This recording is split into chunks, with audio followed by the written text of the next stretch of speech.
That's impossible. You can't be the man I saved 5 years ago. She whispered, her hand instinctively going to her gold bracelet. You can't. I would have recognized you. At the party. In the hallway. Would you? Jihoon's voice was gentle, understanding. It was dark. I was covered in blood. You were focused on keeping me alive, not memorizing my face. And I was. He touched his leg unconsciously, the one that still carried a limp. I was in and out of consciousness. I remember your voice more than anything. Your accent. The way you told me about your grandmother, about studying in New York, about your fear of flying. Sloane's coffee cup clattered against the saucer as her hands began to shake. How do you know all that? Because you talked to me for 17 minutes. I counted later, when the paramedics told me the timeline. Jihoon reached into his jacket pocket and pulled out a small plastic evidence bag. Inside was a delicate broken clasp from a gold bracelet. You were wearing this. It broke when they pulled you away so I could be loaded into the ambulance. The world stopped spinning. Sloane stared at the clasp, her vision blurring with tears. She touched her bracelet again, the one her grandmother had given her before she died. The one she'd had repaired in Johannesburg after that terrible, beautiful Christmas Eve 5 years ago. I don't understand, she said, her voice breaking. What are you saying? I'm saying that fate brought you back to me. That drawing my name for Secret Santa, walking into the wrong office, meeting Minho, all of it led you here. Back to me. Sloane stood abruptly, her chair scraping against the floor.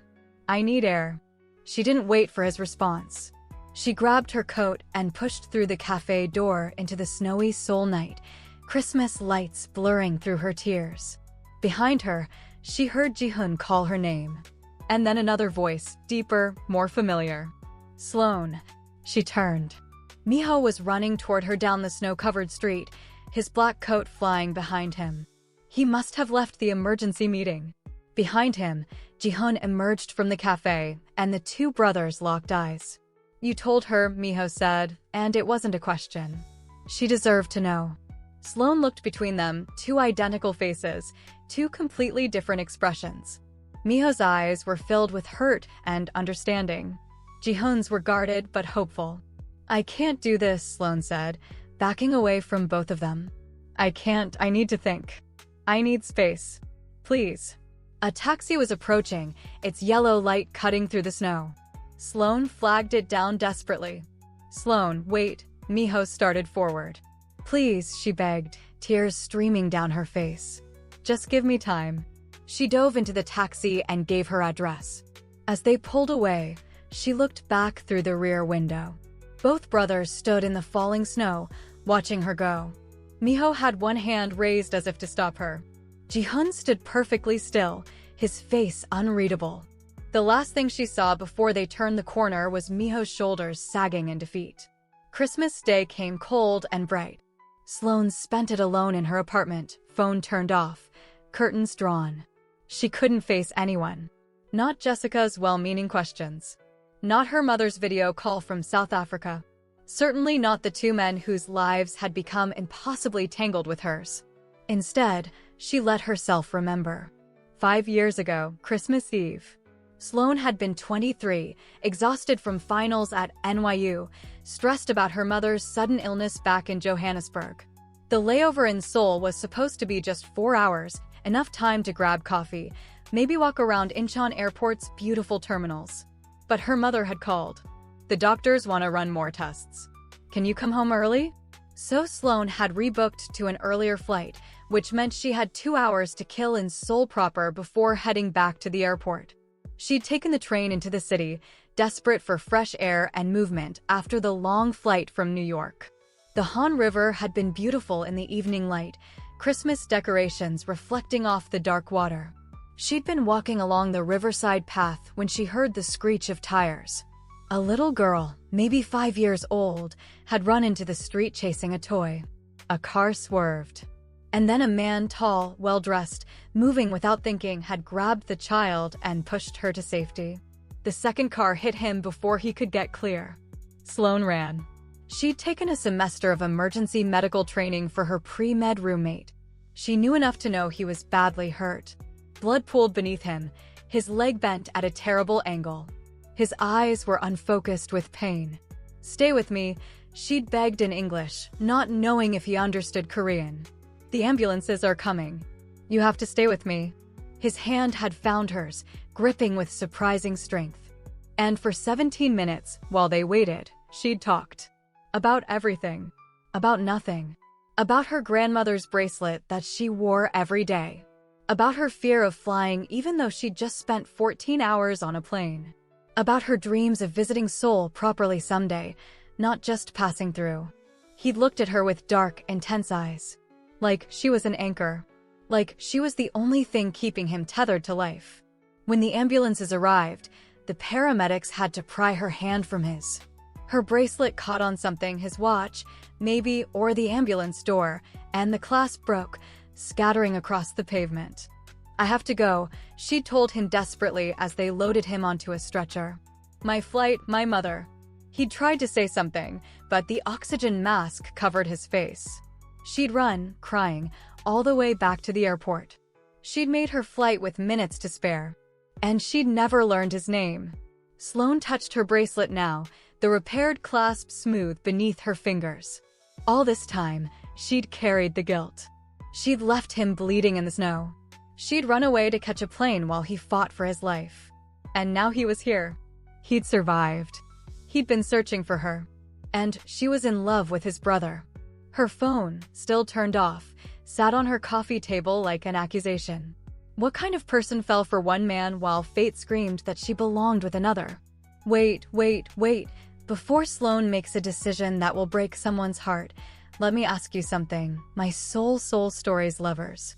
If you're new here and just jumped into part 2 without watching part 1, bestie, what are you doing? Go back and watch how this beautiful mess started. And then subscribe because this is only getting more emotional from here. For my loyal subscribers, you've been with me since that first Secret Santa gift went to the wrong office. So tell me, how are you feeling right now? Team Minho or Team Jihoon? Has your answer changed since part 1? Also, what time are you watching this? Is it 2 a.m. and you can't sleep? Christmas morning while avoiding family? Face with tears of joy, and how's the weather where you are? Are you cozy with snow outside or sweating through a summer Christmas? We've got something even hotter coming next. Are you ready for it? She slapped the heir to Seoul's biggest empire in front of everyone. He made a bet he could make her fall for him. But nobody expected who would fall first. Drop all of this in the comments. I'm reading every single one. Now, back to Sloane's impossible choice. The emergency meeting on December 26th came like a bomb exploding in slow motion. Minho and Jihoon sat across from Park Yuna in a conference room at Dreamlight, the city's post-Christmas quiet, making everything feel surreal. "I know everything," Yuna said without preamble. She was a sharp woman in her late 30s, known for her no-nonsense approach and keen political instincts. The twin switch. The 5 years of deception. Sloane's involvement. The accident connection. All of it. Minho's stomach dropped. Beside him, Jihoon went very still. "How?" Jihoon asked quietly. "I was looking for you both on Christmas Eve. I heard the entire conversation outside the restaurant. The cafe afterward. Everything." Yuna folded her hands on the table. "You have until December 31st, before the merger announcement, to come clean. Both of you. To both companies. And if we don't?" Minho managed. "Then I will. And it will be much worse." Her expression softened slightly. "Look, I understand why you did it." Jihoon was traumatized.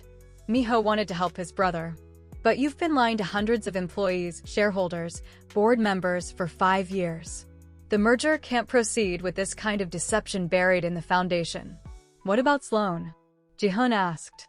She didn't know about the switch until a few days ago. Her subway campaign will be scrutinized. She's been collaborating with a competitor, or so it will appear. Her career could be collateral damage. Yuna stood. "You have 5 days. Figure out what you're going to do. And gentlemen, I actually hope you make the right choice." After she left, the brothers sat in heavy silence. "We have to confess," Jihoon said finally.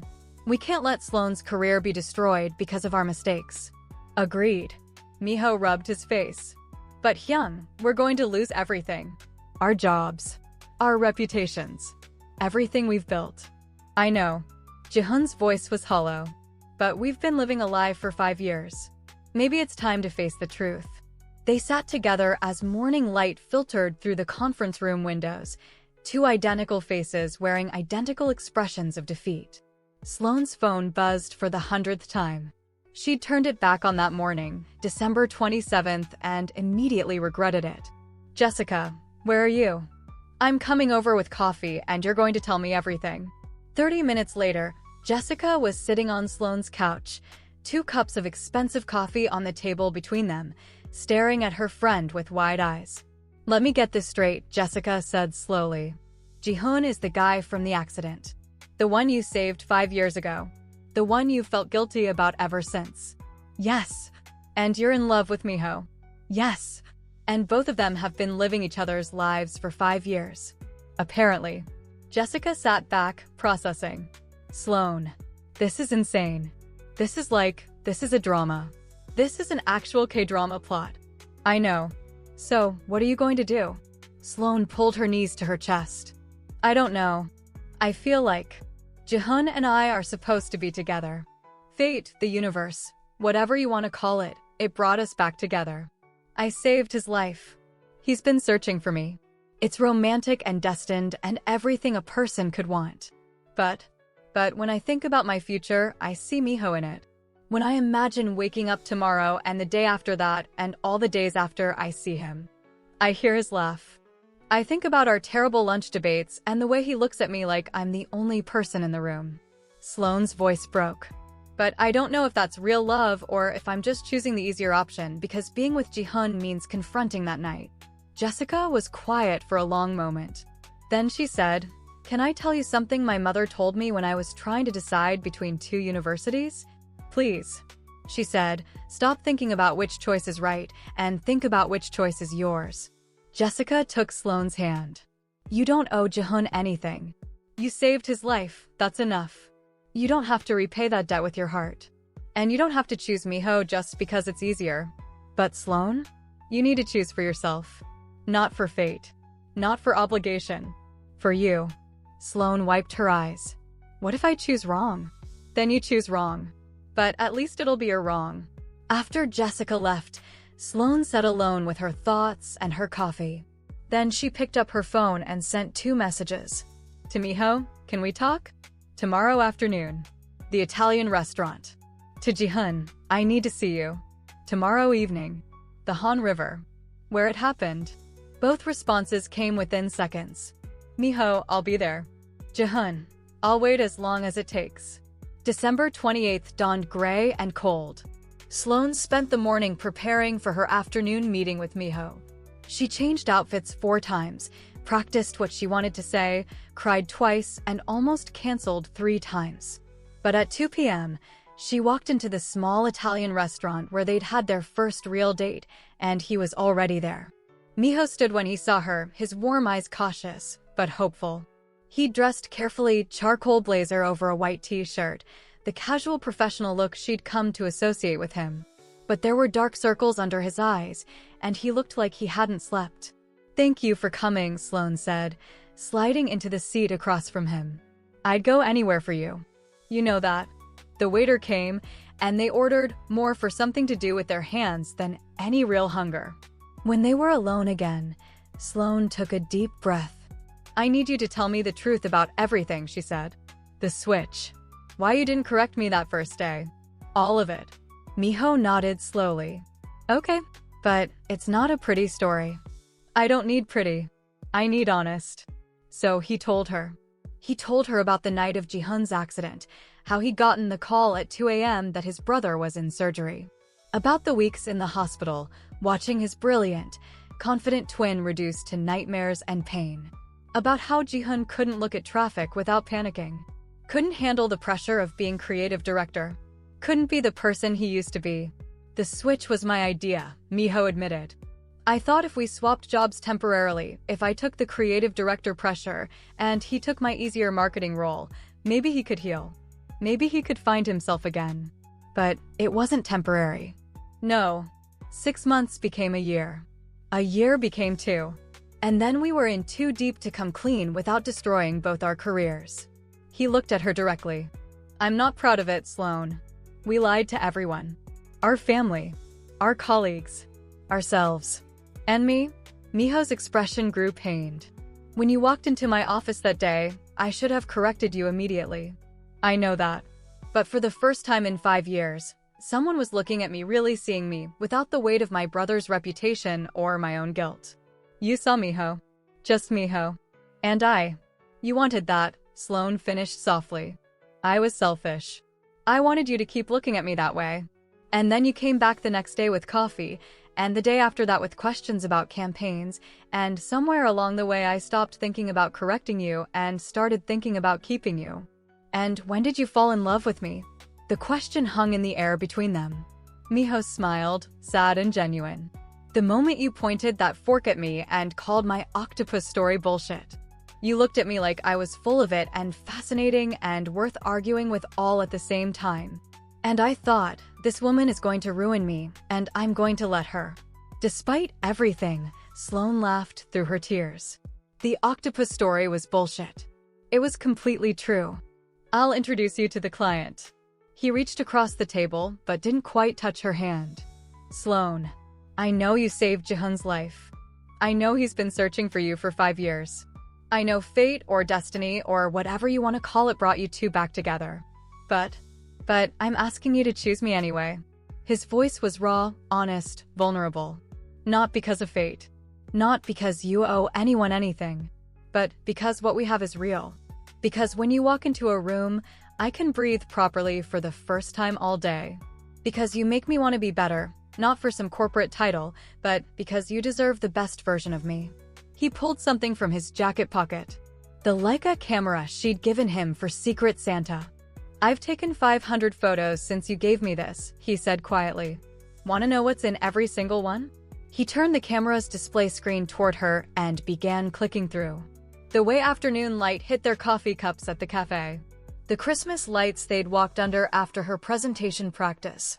Snow falling the way it did the day she'd laughed at his terrible marketing pun. The corner table at this very restaurant, empty and waiting. Moments that reminded me of you, he said. Because Sloane, you're in everything now. Every beautiful moment. Every kind gesture. Every time I see something worth saving, I think of you. Sloane was crying openly now. Minho, I love you, he said simply. I know it's fast. I know it's complicated. I know I'm not the destined choice. But I'm choosing you every single day, and I'm asking you to choose me too. Not because it's easy. Not because it makes sense. But because it's what you want. She reached across the table and took his hand. His fingers immediately intertwined with hers, like they'd been designed to fit together. You made me feel safe enough to want something for myself again, she whispered. After Marcus, after years of making myself smaller to fit into someone else's life, you made me believe I could be loved exactly as I am. You can. You are. But I need to know. She took a shaky breath. I need to know if what I feel for you is real love, or if I'm just choosing you because it's easier than confronting that night with Jihoon. Understanding crossed his face. You need to talk to him. I need to talk to him. Minho nodded, even as pain flickered in his eyes. Okay, but Sloane, whatever you decide, know that loving you was the realest thing I've ever done. She leaned across the table and kissed him softly. He tasted like coffee and hope and everything she'd been afraid to want. When they broke apart, he whispered, "Give me until New Year's Eve. Please, just give me until then to hope." New Year's Eve, she agreed. They sat together for another hour, holding hands across the table, not quite ready to let go of what they had. Not yet. When Sloane finally left, Minho stayed behind, staring at his camera's display screen where her face smiled back at him from 500 different moments. The Han River was beautiful and terrible in the winter evening light. Sloane arrived at 7 p.m. to find Jihoon already there, standing in the exact spot where the accident had happened 5 years ago. Snow was beginning to fall again, and Christmas lights from nearby buildings reflected off the dark water. He turned when he heard her approaching, and something in his expression made her heart ache. "You came," he said simply. "You knew I would. I hoped." They stood facing each other, breath misting in the cold air. Jihoon was wearing a long gray coat, his hands in his pockets, his limp more pronounced in the cold. He looked older than Minho, she realized. Not in features, but in the weight he carried. "Tell me about that night," Sloane said. "From your perspective. Please." So Jihoon told her. He told her about the pressure he'd been under as creative director, the impossible standards, the constant scrutiny, the weight of being brilliant in an industry that demanded perfection. About walking by the river on Christmas Eve to clear his head before a major presentation the next day. About the little girl running into traffic. "I didn't think," he said quietly. "I just moved. One second I was watching the water, the next I was pushing her out of the way, and then..." He touched his leg. "Then there was pain. So much pain. And fear. I was afraid I was going to die there, in the street, on Christmas Eve. And then I showed up. And then you showed up." His eyes met hers. "I couldn't see your face clearly, everything was blurry from the pain, but I could hear your voice. You spoke English. An accent I couldn't place. And you told me about your grandmother's bracelet, about your dreams, about being afraid of flying. I can't believe you remember all that. How could I forget? You were the only beautiful thing about that night. Your voice. Your hand in mine. The way you begged me to stay with you." His voice broke slightly. "Sloane, you gave me a reason to fight. When everything hurt and all I wanted was to give up, your voice kept me here." Sloane felt tears on her cheeks, freezing in the cold air. "I've stood here every Christmas Eve for 5 years, Jihoon continued, hoping you'd come back. I searched for you. I had the bracelet clasp examined, researched the maker, tried to trace it back to you. When I saw you wearing a gold bracelet at the Christmas party, I felt something, but I told myself it was impossible. That fate couldn't be that kind. And then I walked into Minho's office. And then you walked into the wrong office, and my brother fell in love with you, and I realized that fate has a cruel sense of humor." "Jihoon, let me finish." He pulled the broken bracelet clasp from his pocket. "I've carried this every day for 5 years. It was proof you were real. Proof that someone cared enough to stay with me through the worst moment of my life." He held it out to her. "This belongs to you. Just like I think we belong to each other." Sloane took the clasp with trembling fingers. It fit perfectly where her bracelet's clasp had been repaired. "My grandmother gave me this bracelet before she died," she whispered. "She said it would bring me back to where I belonged. And here you are." They stood in silence for a long moment, snow falling around them, the weight of 5 years between them. "I know you have feelings for Minho," Jihoon said finally. "I can see it in the way you say his name. The way you smiled when you talked about him. And I understand, he's the better choice. He's lighter, easier. He makes you laugh." "Jihoon." "But Sloane, what if fate brought us back together for a reason? What if that night 5 years ago was just the beginning?" He stepped closer, and she could see unshed tears in his eyes. "I'm not asking you to choose me because you saved my life. I'm asking you to choose me because I see you, the real you. The woman who's terrified of being hurt again but brave enough to keep trying. The woman who stayed with a stranger for 17 minutes because it was the right thing to do. The woman who walks into rooms like she belongs there even when she's scared." "How do you know all that?" "Because I've been watching you since the Christmas party. The way you laugh with your whole body. The way you touch your bracelet when you're nervous. The way you defend your work like it's a piece of your soul." He was close enough now that she could feel his warmth. "I've been falling in love with you since before I knew you were the woman from that night. And now that I know, Sloane, you're all I can think about." "I don't know if what I feel is love or obligation," Sloane admitted. "I've carried guilt about you for 5 years. And now you're here, and you're him, and it feels like the universe is screaming that we're supposed to be together. Then let me make this easier." Before she could respond, Jihoon closed the distance between them and kissed her. It was different from Minho's kiss. Where Minho was warmth and laughter, Jihoon was intensity and depth. His hands came up to frame her face, gentle despite the desperation in the kiss. He tasted like snow and coffee and 5 years of longing. And Sloane kissed him back. She kissed him because part of her had wondered for 5 years if the stranger survived. She kissed him because fate had brought them together in the most impossible way. She kissed him because he was right, there was something inevitable about them. When they finally broke apart, both were crying. I don't know what to do, Sloane sobbed. I don't know how to choose. Jihoon rested his forehead against hers. Then let me choose for you. What? He stepped back, putting distance between them even as it clearly cost him. You don't owe me anything, Sloane. Not your heart, not your future, not your happiness. You saved my life, that's enough. More than enough. But you said? I said I love you. And I do. I love you enough to let you go if that's what you need. His smile was broken but genuine. If you choose me, I need to know it's because you want to, not because fate decided for you. And if you choose me, Ho? He swallowed hard. Then I'll learn to live with it. Because you deserve to be happy, even if it's not with me. Sloane clutched the broken bracelet clasped to her chest. I need time. I know. New Year's Eve, right? That's when you'll decide. How did you? Minho texted me. He asked me to give you until New Year's Eve before I told you about the accident. I couldn't wait. I'm sorry. Don't be. Sloane touched his face gently. Thank you. For waiting for me. For searching for me. For being brave enough to tell me the truth. She kissed his cheek and walked away, leaving him standing alone by the river where they'd first met. Behind her, she heard him say quietly, "Thank you for 17 minutes." It was enough. December 29th arrived with the weight of consequence. Minho and Jihoon stood outside the dreamlike conference room, identical faces wearing identical expressions of determination and dread. Ready? Minho asked. No, Jihoon admitted. But we're doing it anyway. They pushed open the doors together. The room was packed.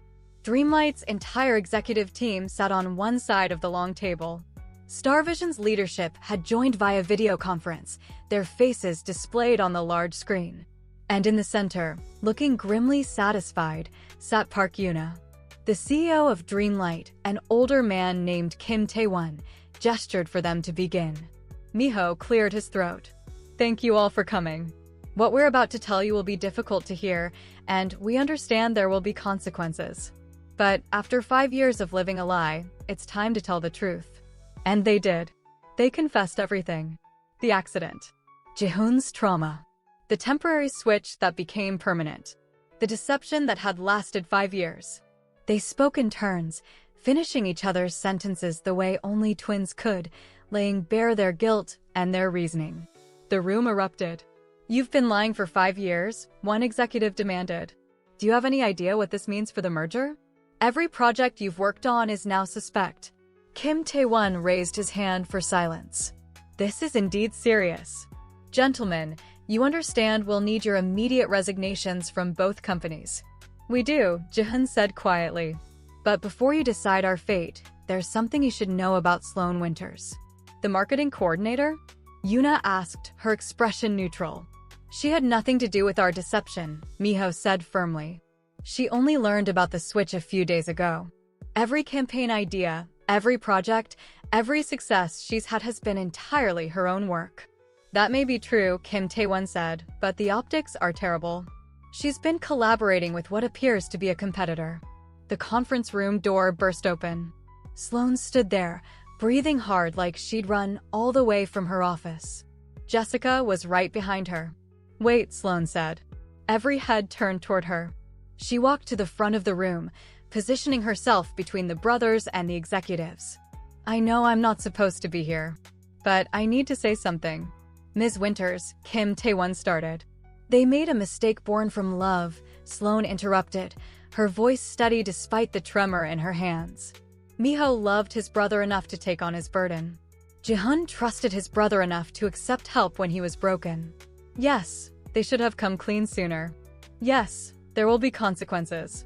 But if you fire them for being human, for choosing family over corporate politics, then you're telling every employee in this company that loyalty means nothing.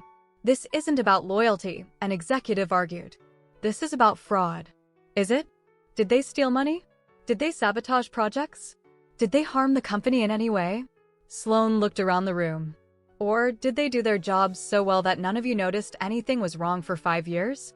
Silence. Both of these men are brilliant, Sloane continued. Minho has thrived as creative director. Jihoon has excelled in marketing. They've both contributed to this company's success, to the upcoming merger, to everything we've built. And yes, they've made mistakes. But they're here now, telling the truth, accepting responsibility. That takes more courage than maintaining a comfortable lie. Jessica stood. I agree with Sloane. I've worked with both of them.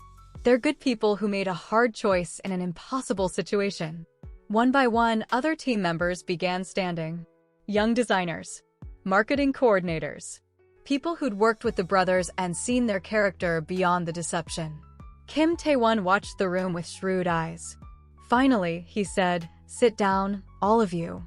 Everyone sat. "This is unprecedented," the CEO said slowly. "And there will be consequences. But perhaps not termination." He looked at the brothers. "You'll both be demoted immediately and placed on probation for 6 months. You'll undergo ethics review and counseling. And after 6 months, you can reapply for positions, but in your actual roles. Minho, you'll return to marketing. Jihoon, you'll return to creative director. If we approve the applications." "We understand," both brothers said in unison. As for Ms. Winters, Kim Tae-won turned to Sloane. "Your presentation for the subway campaign is this afternoon. I suggest you make it count." 3 hours later, Sloane stood in front of the board, her hands steady on the presentation remote. She channeled everything, her confusion, her love, her heartbreak, into her work. The subway campaign she'd proposed was brilliant, Seoul's storytelling network. QR codes at every major subway station linking to real Seoul love stories, submitted by residents, curated into a beautiful digital archive. As she clicked through her slides, one story stood out. A woman who saved a stranger's life on Christmas Eve and found him again 5 years later, Sloane said, her voice only slightly unsteady. Their story reminds us that Seoul is a city where fate and choice collide, where the impossible becomes possible, where love finds a way. The board members leaned forward, engaged. When she finished, the VP of marketing stood and began clapping. The rest of the board joined. "Approved," Kim Tae-won said simply. "And Ms. Winters? Excellent work. We'll be discussing a promotion." Sloane walked out of the conference room in a daze. Jessica was waiting, bouncing with excitement. "You killed it," Jessica squealed. But Sloane barely heard her. Her phone was buzzing with 2 messages. "Minho, meet me at Namsan Tower at midnight on New Year's Eve. I want to start the new year with you. I love you. Jihoon, meet me where it all began. The Han River. Midnight on New Year's Eve. No matter what you decide, I need to see you one last time." 2 messages. 2 brothers. 2 impossible choices. And only one heart to give. New Year's Eve, 11:30 p.m. Sloane sat in the back of a taxi, wearing a stunning gold dress that shimmered in the streetlights. Her repaired bracelet, now with both clasps, the original and the replacement, gleamed on her wrist. "Where to, miss?" the driver asked. Sloane looked at her phone. At the 2 messages. At the 2 locations waiting for her answer. At Namsan Tower, Minho would be waiting with flowers and hope, ready to start a new year together. At the Han River, Jihoon would be standing in the snow, holding onto a miracle from 5 years ago. She thought about Jessica's advice. Which choice is yours? She thought about Minho's laugh. The way he saw her. The future they could build. She thought about Jihoon's intensity. The weight of fate. The past that bound them. And she made her choice. "I need to make 2 stops, she told the driver. 2 stops? Miss, it's almost midnight. I know. Please hurry. 11:50 p.m. The Han River. The taxi pulled up to the riverside path where the accident had happened. Sloane stepped out into the snow, her gold dress a bright spot in the winter darkness. Jihoon stood exactly where she knew he'd be, wearing his gray coat, looking out at the water. When he heard her heels on the pavement, he turned. His breath caught when he saw her. "You came," he whispered. Sloane walked to him slowly, her heart breaking with every step. 5 years ago, I held your hand and begged you to stay alive. Tonight, I'm here to tell you that saving your life was the most important thing I've ever done." Hope blazed in his eyes. "But Jihoon," she took his hands in hers. "I can't be with you." The hope died like a candle flame in the wind. "What we have is beautiful," Sloane continued, tears streaming down her face. It's fate, it's destiny, it's everything the universe wants for us. But I realized something. I've spent 5 years feeling guilty about leaving you. And if I choose you now, I'll spend the rest of my life wondering if I did it out of guilt or love. Sloane, you deserve someone who chooses you freely, not someone who feels like she owes you her heart. She squeezed his hands. You saved that child because it was the right thing to do. I stayed with you for 17 minutes because it was the right thing to do. But love isn't about owing. It's about choosing. Jihoon's tears fell silently. I understand. You're going to find someone who chooses you without hesitation, Sloane said. Someone who sees you and doesn't think about the past or fate or destiny.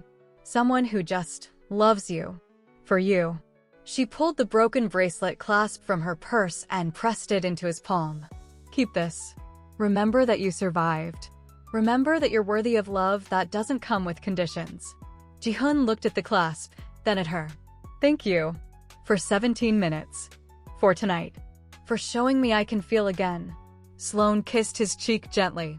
Then she turned and ran back to the waiting taxi. Namsan Tower, she told the driver desperately. Please hurry. Behind her, through the rear window, she saw Jihoon standing alone in the snow, one hand raised in farewell.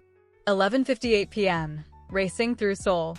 The taxi wove through New Year's Eve crowds, honking, pushing forward. Sloane watched the clock on her phone. 11:59. I'm not going to make it, she whispered. We'll make it, the driver said, accelerating. 11:59 p.m., Namsan Tower. Minho stood alone among celebrating crowds, holding a bouquet of winter flowers. Around him, couples kissed and laughed, counting down to midnight. He checked his watch. 11:59. She wasn't coming. He set the flowers on a nearby bench and turned to leave. Minho. He spun around. Sloane was running toward him through the crowd, her gold dress flying, breathless, crying beautiful. I'm sorry I'm late, she gasped as she crashed into his arms. I had to. He kissed her. The kiss was everything desperate, joyful, chosen, real. Around them, fireworks exploded over Seoul as the city counted down to midnight. 10, 9, 8. Minho pulled her closer, pouring 5 years of hope and fear and love into one perfect moment. 3, 2, 1. Happy New Year. Fireworks burst above Namsan Tower in cascades of gold and silver. The crowd roared with celebration. And Sloane and Minho stood together, kissing like they were the only two people in Seoul. When they finally broke apart, both were crying and laughing. You chose me, Minho said, his voice awed. I chose you. Sloane framed his face with her hands. Not because you're easier. Not because of fate or destiny or what the universe wanted. Because when I think about my future, about every morning and every night and every moment in between, you're there. You're in everything. I love you, he whispered. I love you too. They kissed again as fireworks painted the sky above them, as Seoul celebrated around them, as their story, messy and complicated and perfectly theirs, began a new chapter. 6 months later, June. The Dreamlight offices buzzed with the energy of a successful merger completion. Sloane walked through the hallway toward her new office, Senior Marketing Director, the nameplate read, and smiled. Her subway campaign had launched to viral success. Seoul's storytelling network had captured the city's imagination, with thousands of real love stories now archived and accessible via QR codes throughout the subway system.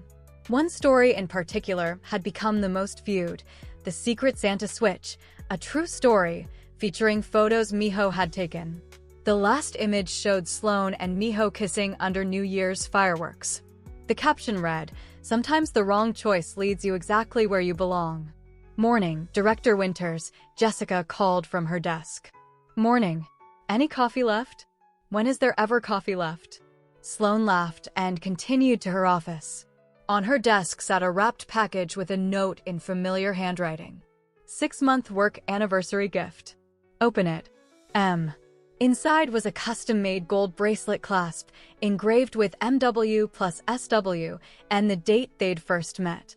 For your grandmother's bracelet, Minho said from her doorway, leaning against the frame with that smile she loved. So you never lose it again. Sloane's eyes filled with tears. Minho, I'm not proposing. Not yet. He crossed the room and took her hands.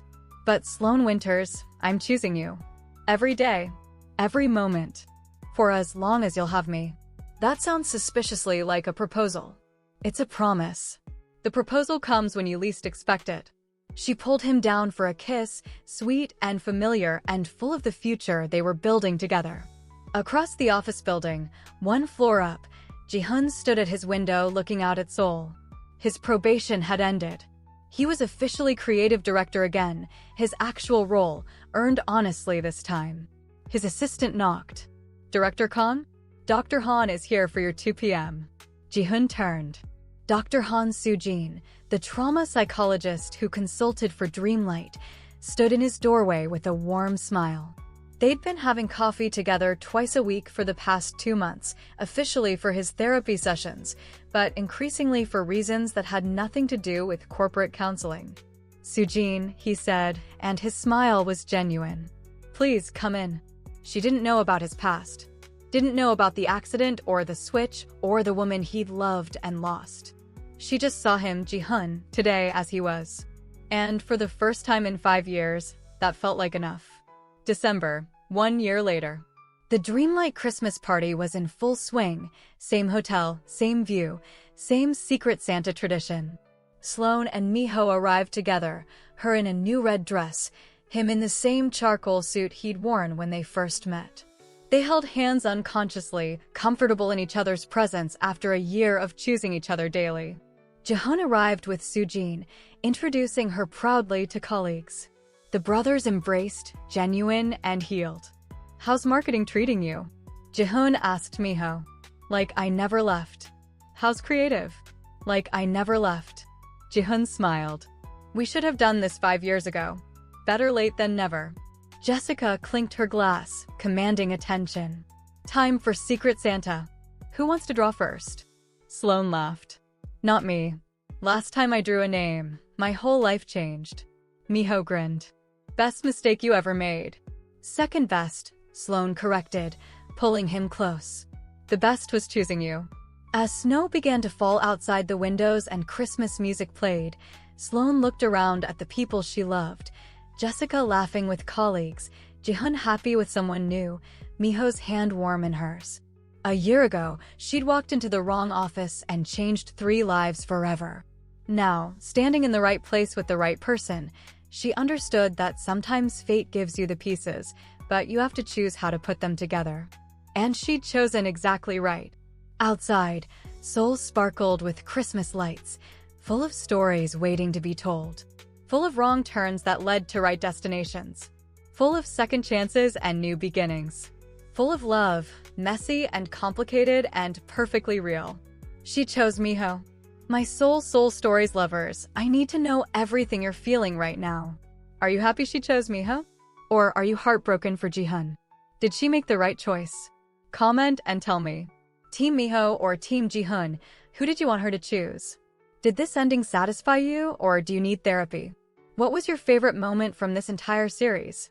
And can we just talk about Jihoon finding love with Dr. Soo-jin? That man deserved his happy ending too.